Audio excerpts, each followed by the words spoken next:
Eto, actually. Doc, para naman sa mga ka-vibes na kalalakihan na syempre hindi nila kayang i-handle ang mga tantrums ng kanilang mga partner, lalo na pag nasa menopausal stage na.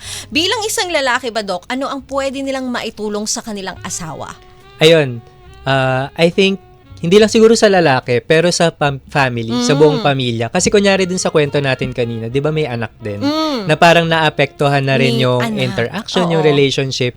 So, I think kapag ka ganitong mga cases, no, na may mga nagme-menopause, dumadaan sa menopause sa pamilya natin, dapat maging considerate tayo sa pinagdadaanan Na ano nila. nila. Kasi nga, hindi rin biro yun, no, yung mga changes sa mga hormones, yung nararamdaman mo na sobrang init kahit naka-aircon ka, irritable, na hindi mo naman makokontrol kasi katawan mo yung nagdidikta ng oo. mga ganong klase ng mga pakiramdam sa iyo eh. So, maganda na buong pamilya, hindi lang yung lalaki, is dapat maging considerate, no?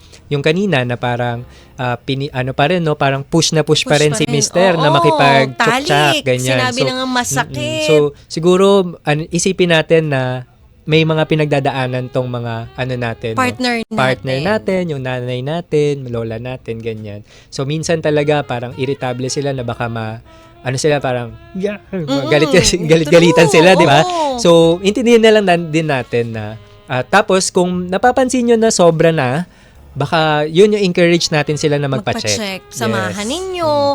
At least ma-feel nila na nandyan kayo as partner, as family. As family Na talaga. as team kayo, 'di ba, na sinusuportahan nyo sila. 'Di ba, kung ano man yung pinagdadaanan nila.